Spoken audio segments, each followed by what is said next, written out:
So, hello guys. Good morning. So, may pag-uusapan tayo ngayon, no?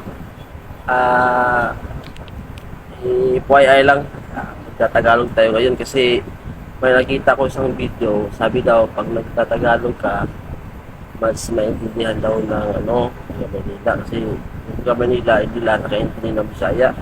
So, dadami daw yung views pag nagtatagalog. So, subukan natin. So, istingin natin. Mahirap pa dahil kalisod. Bao ka. Gusto sa musikat ang buwang. Huwag ito Tagalog, sad. So, may nag-chat sa akin, guys. Kasi siya hindi alam ng lahat.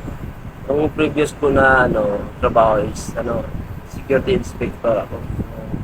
May mga kilala tayong mga may-ari ng training center. So, may nag-chat sa akin. Magpatulong daw. Gusto na mag-training ng security. So, hindi ko malagay dito sa yung kagaya ng iba ba, yung makita yung chat. Kasi hindi ba ako marunong mag-edit. Magpa-practice muna ako. So, yun.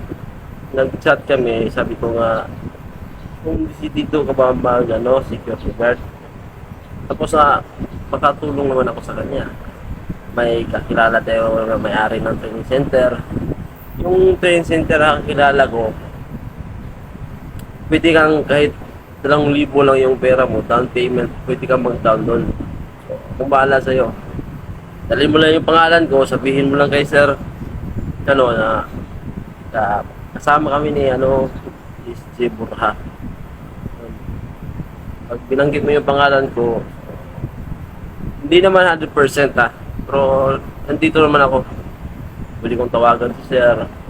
Sa mga gustong mag-relay, isipan yung mabuti guys. Hindi madali maging isang security guard. Yung ng iba, madali lang trabaho. Pero hindi na alam. Malayo pa yung tao, sinasay ko na namin yan. So, sa may balak na mag-security, subukan nyo. Baka nandyan yung nyo. Yan yung naka-distance sa inyo. Kumbaga. Mag-message ka lang sa akin, bro. So, yung nag-message sa akin, sige, hindi ko na lang magitin yung pangalan. Chat kita mamaya bro.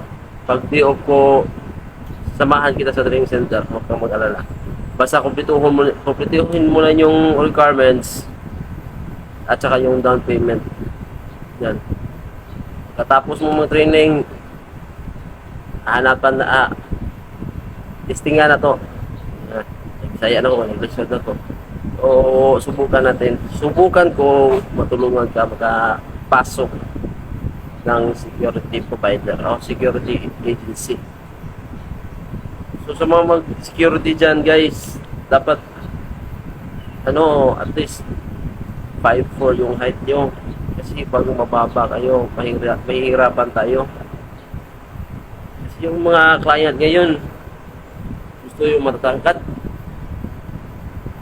Yung maskulado. Saka, kunti lang yung tiyan ba? Maliit ang tiyan. Di kunti, maliit day. So, bro, sino may gustong mag-training, so pwede kayo mag-chat sa akin. Tutulungan kayo. So, yan lang sa ngayon guys. Kasi, first time ko ganito. Pag-supporta na lang. I-share lang yung video ko. Follow at saka like. Ang Goyang Cute, mga 5'9".